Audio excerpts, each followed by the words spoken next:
Hi everyone. By now, I'm sure that you have watched our intro video, but I just want to welcome you to your online classroom. So, some things to think about. When you have questions about what's going on in the world, it's really important to talk to a trusted adult about them. This is something that none of us have experienced, and we're all in it together. So I know when we're at school, we talk about talking to your teachers or an adult that you trust. At home, you have your family, your parents, maybe your siblings, definitely people that you trust. So anytime you're feeling something, make sure you're touching base with them. I want you guys to do your best to work through these lessons and ask questions when you have them. You can either write your questions down and ask them during morning meeting, or you can call or text when you're doing the lessons. You guys all have my work cell phone, and you know that you're able to use that whenever you have questions or need to chat about something. And just like when we're at school, I do shut it off at night around dinner time when it's time to, cook and be with my family. But other than that, I'm here for you. Push yourselves. Just because you're not physically at school does not mean that you shouldn't be taking safe educational risks. We talk about this all the time. Sometimes it's good to get outside your comfort zone and try different things. So I think it's important that even though you're going to be going through these lessons, maybe with your parents or a sibling or by yourself, it's important that you still push yourself. And just remember, it's new for all of us, teachers, me, everyone included. So it's okay to feel a little bit nervous or anxious about trying these different things. How do I make home feel like school? Whew, this can be a tough one, but I think you can do it.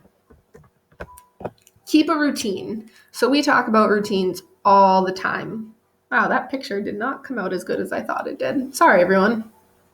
So when you're home all day, every day, it's easy to forget what it is like to have a daily schedule. But you can be planning out your days so you're not just sleeping and watching YouTube all day, unless it's this channel, of course. And think of ways that you can make your day at home similar to what your day looks like at school.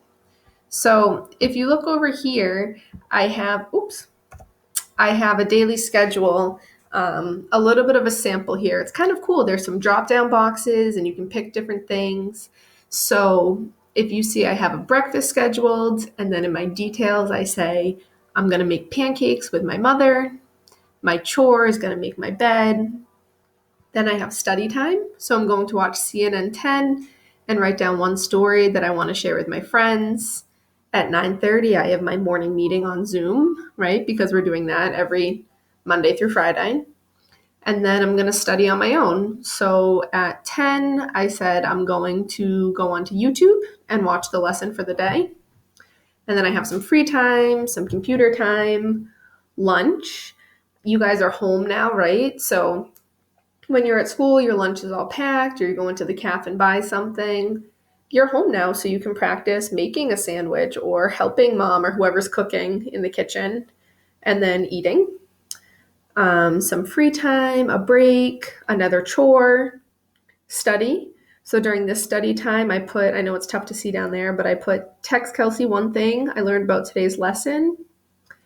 And then the afternoon after 2:30, right? Because that's your school day is usually done at that time. I put some free time in there, some exercising, going for a walk, more free time, and then I have another chore, which is just um, helping to make dinner, and then eating dinner.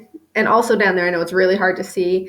I put other, and it says to have a conversation with one person in my house about my day. So this is just a little bit of a sample. I'll send you guys all the link to this schedule because you can download it yourself and edit it. But this is kind of extreme, right? You see that every half hour, so every 30 minutes is clocked out.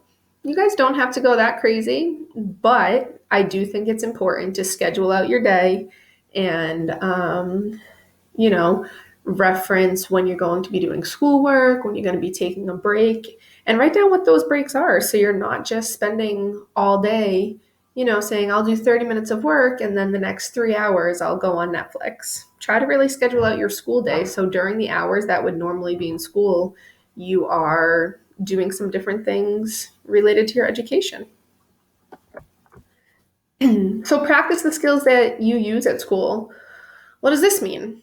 So follow the daily schedule you make for yourself and be on time for what you plan. Just because you're at home and you're following your own schedule doesn't mean you shouldn't be punctual.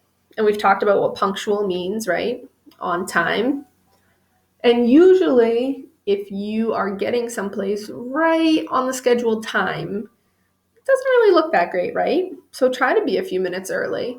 If our Zoom morning meeting takes place every day at 9:30, try to log in at 9:20, 9:25, so we're there and ready to go at 9:30. Practice that punctuality. If someone in your family is going to the store, help them make a list and a budget. I know we're all practicing social distancing right now and trying to stay in our houses as much as we can. So I'm not saying, get out and go to the grocery store with dad or your brother or sister, but help them make their list, help them make their budget. Practice completing chores by cleaning around the house. I know at school we have a work block where we go out and do different chores, right? Whether that be cleaning or recycling. Usually those skills can be translated to things that you can do at home. So practice that. Use your electronics for educational purposes. So this doesn't mean I'm just going to go on Instagram or Snapchat or Google funny cat videos. Maybe I'm going to try a different educational game or find a math website where I can practice some things. And then this is an important skill, I think. Have conversations with people in your house that include asking questions and comments that show interest in what they're telling you or talking about. So we practice this skill during our morning meeting, but I think it's very important to keep having that human contact. So don't just shut yourself up in your room all day and say, I'm doing schoolwork and I'm making my bed. Get out, have a conversation with somebody that you live with. Listen to what they're saying, ask questions about what they're saying, make comments, show an interest in what other people are talking to you about. And then obviously you can respond with something that's of interest to you. But I think it's important, just like we practice at school, to show that interest in what others are doing as well. Oh, I know you guys probably missed my random pictures that I toss into our slideshows with lessons at school. So here's a cute picture of a pig licking some ice cream. Okay, our next thing. Believe me, guys, I have just as much trouble with this one as you do. Don't sleep all day. I know it is so tempting to stay in bed late and take naps during the day, but it's important to keep a normal routine. So we have morning meeting every day at 9:30, right? Monday through Friday, 9:30. Get up before this, take a shower, get dressed, and be ready to meet on time. See, there's that punctuality again. Save the weekends for sleeping in. If you're tired and need a nap, schedule one into your daily schedule. So don't just say, oh, I didn't sleep good last night. I'm going to stay in bed until noon today, and then I'll get up and have some lunch and maybe do something. Still get up. Come to morning meeting at 9:30. I know it's not mandatory, but it's a good time to see me, see your friends, see your other teachers. And then if you're tired, schedule that in. So after you do an activity, lay down for an hour, rest your head, and then get back up and do the next thing on your schedule. So I've done my work. I've helped around the house. Now what do I do? Here's a little list of just some things. You could call a friend, text a classmate, write a story, read a book, do a puzzle, make a decoration for the house, decorate your room or change the decorations in your room. Make sure if you're doing different things that, involve really changing something in your house or painting or something like that, that you're checking with your parents first, okay? Take a pet for a walk. Find a fun educational game that you like to play online. Listen to a podcast. What's a podcast? Does anybody know? So there's some educational podcasts, there's some inspirational podcasts. Essentially, what it is, I guess, sort of what I'm doing right now. It's somebody who records their voice, um, and you can listen to them talk about a whole bunch of different things. I'm sure that there's a podcast out there that every single one of you would be interested in. And there's different apps and things like that that you can use to find them. So I'm not saying go buy anything, but if you can find one that's free that you are interested in, give it a shot. I didn't write this one, but on the same idea, ebooks. There's a lot of websites that have books online that you can look at, and they have audiobooks that you can download. So I know sometimes at school we'll read, and I'll read. So if you like somebody doing that, somebody reading to you, you can find an audiobook to listen to. Try a new hobby. Do something you haven't done before. I did a puzzle the other day. I don't really do those a lot. Cross stitching I tried. It didn't go so well, but I tried it. Get outside. If it's nice out, go outside, sit in your yard, throw the ball for the dog, do different things outside. Again, I'm not saying go around people or go to a park or anything like that. Just get some fresh air. You can always text me something that you've learned from the day. And then you could study something of interest to you that you normally wouldn't do during school. So maybe you're really, really, really interested in, I don't know, lizards. Well, we don't really have a lot of time during school to study lizards, so that's something you could dive into at home is topics of your interest. Take even more time for academics that you're interested in. So this is sort of what I was just talking about. And maybe these aren't of high interest to you, but they're things that you need to practice. Or excuse me, that they're things that you can improve your skills on. So you could Google budgeting activities and complete some. You could find a money fluency website that allows you to practice. So money fluency, right?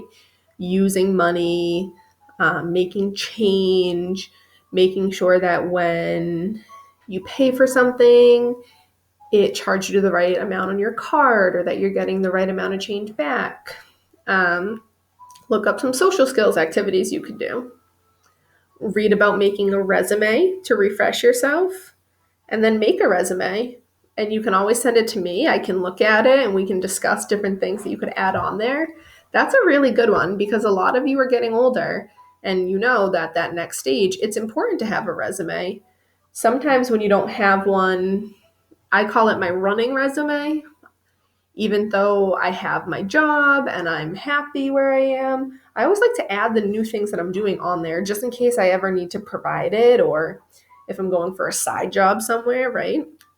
And sometimes it's hard to remember all of those things that you've done or skills that you have. So make one. You can Google sample job applications and practice filling them out. You can download an app and start to learn a new language. I know there's lots of free ones out there, and I'm not saying that you'll be fluent by the time we get back, but if you learn some words, you could teach the class maybe during morning meeting. That'd be cool. There's just so many online resources that are amazing. You just have to practice finding and using them. So sometimes you'll get on a website and you'll get to like the third thing you want to do, and then all of a sudden it'll pop up and say, hey, I need your credit card information. You don't have to do that. There's a lot of free resources out there. And if you're sitting there and you're like, hey, I really want to learn about pollination, you can shoot me a text and say, hey, Kelsey, I'm thinking about looking up pollination. Where could I find a good website? What's a good science website that I could go on where I could learn about this? So I'm one of your resources during this time that you can use. I'm not saying that I know it all, but I can do my best to help you try to find different things online or different activities there are that you can do. Oh, cute baby giraffe. There you go. So in conclusion, I know that it is new and somewhat scary, but we're going to work through it together, okay? Just like when we're trying new things at school or new things at a job site, we'll work through them together. You need to be checking YouTube daily for lessons or instructions. I've said this a bunch of times. I know it's not mandatory, but I think it will be so helpful if you are keeping a normal routine and you're learning things and practicing the skills that you already have. So when we get back to school, we can just hit the ground running, right? It'll be like we never even left. If all else fails, ask questions and communicate with me. Maybe I put up a lesson about budgeting and you sit down and you try to do it and you say, holy moly, this is making no sense to me. Text my work phone, call me, talk to me about what's going on. We can do it together if you need that much help, or I can tell you what you can ask at home for support. But just make sure that you continue to communicate. And before you know it, we'll be back together. You'll have acquired new skills from doing all these things at home, and you'll be able to teach these skills to us at school and continue to use them once things get back to normal. I think it's important to remember, and I know I've said it a bunch of times, but this can be scary for some people. And I think that it's a little bit nerve-wracking to learn in a different way and try different things, but we're all learning together and we're all trying different things together. And hopefully this YouTube will make things a little bit easier in terms of getting daily lessons. We'll continue to do our morning meeting. And if anybody has any questions, my students, you know my email address. If anybody else happens to stumble upon this video, my email address is listed on the page. So hopefully you guys got what you needed out of this. I'm excited to hit the ground running, and I will see you tomorrow, not only for morning meeting, but for your daily lesson on here. Thanks for watching, guys.